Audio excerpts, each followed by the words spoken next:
بسم اللہ الرحمن الرحیم۔ اشرۂ مغفرت، مدینے کے دیوانوں رمضان المبارک کی جلوہ گری تو کیا ہوتی ہے۔ ہم غریبوں کے وارے نیارے ہو جاتے ہیں، خوب مغفرت کے فرمانے تقسیم ہوتے ہیں۔ حضرت سیدنا ابو سعید خدری رضی اللہ تعالیٰ عنہ سے روایت ہے، مکی مدنی سلطان رحمت عالم صلی اللہ علیہ وآلہ وسلم کا فرمان رحمت نشان ہے، پس جو کوئی ماہ رمضان کا پہلا روزہ رکھتا ہے تو اس کے سابقہ گناہ معاف کر دیے جاتے ہیں، اور اس کے لیے صبح سے شام تک 70,000 فرشتے دعائے مغفرت کرتے رہتے ہیں۔ رات اور دن میں جب بھی وہ سجدہ کرتا ہے، اس کے ہر سجدے کے بدلے اس سے جنت میں ایک ایک ایسا درخت عطا کیا جاتا ہے کہ اس کے سائے میں گھوڑے سوار 500 برس تک چلتا رہے۔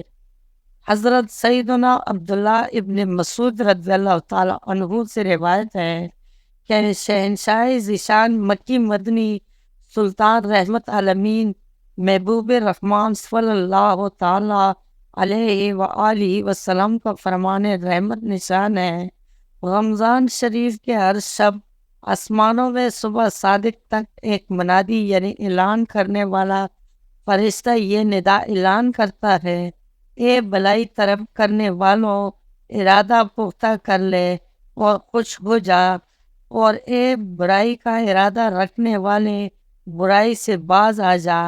ہے کوئی مغفرت کا طلبگار کہ اس کی طلب پوری کی جائے، ہے کوئی مغفرت کا طلبگار کہ اس کی طلب پوری کی جائے، ہے کوئی توبہ کرنے والا کہ اس کی توبہ قبول کی جائے، ہے کوئی دعا مانگنے والا کہ اس کی دعا قبول کی جائے، ہے کوئی سائل کہ اس کا سوال پورا کیا جائے۔ فرمان مصطفیٰ صلی اللہ تعالیٰ علیہ وآلہ وسلم رمضان کے روزے دار کے لیے مچھلیاں افطار تک دعائے مغفرت کرتی رہتی ہے۔ محمدی نامی ایک آدمی سارا سال نماز نہ پڑھتا تھا، جب رمضان شریف کا متبرک مہینہ آتا تو وہ پاک صاف کپڑے پہنتا اور 5 وقت پابندی کے ساتھ نماز پڑھتا اور سال گزشتہ کی قضا نمازیں بھی ادا کرتا۔ لوگوں نے اس سے پوچھا، تو ایسا کیوں کرتا ہے؟ اس نے جواب دیا، یہ مہینہ رحمت، برکت، توبہ اور مغفرت کا ہے، شاید اللہ تعالیٰ مجھے میرے اس عمل کے سبب بخش دے۔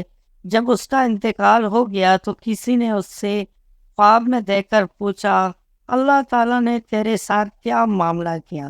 اس نے جواب دیا، میرا اللہ ذوالجلالہ نے مجھے احترام رمضان شریف بجا لانے کے سبب بخش دیا۔ میٹھے میٹھے اسلامی بھائیوں، دیکھا آپ نے خدا رحمان ذوالجلال ماہ رمضان کے قدردان پر کس درجہ مہربان ہے کہ سال کے باقی مہینے چھوڑ کر صرف ماہ رمضان میں عبادت کرنے والے کی مغفرت فرما دی۔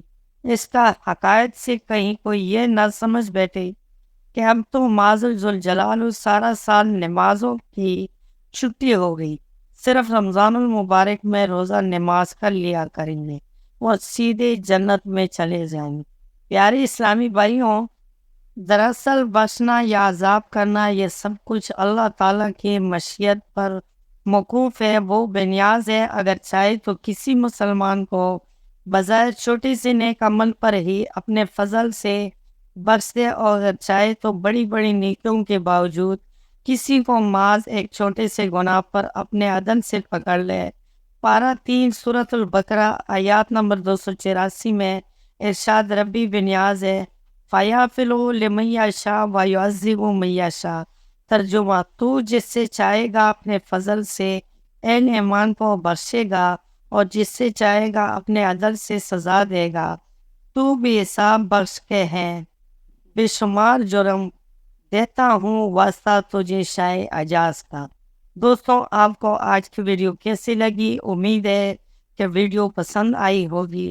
اگر ویڈیو پسند آئی ہو تو ویڈیو کو لائک کر لیں، کمنٹ میں اپنے رائے کا اظہار ضرور کرنا، اور چینل کو سبسکرائب کرنا مت بھولیں. ملتے ہیں اگلی ویڈیو میں. تب تک کے لیے اللہ حافظ.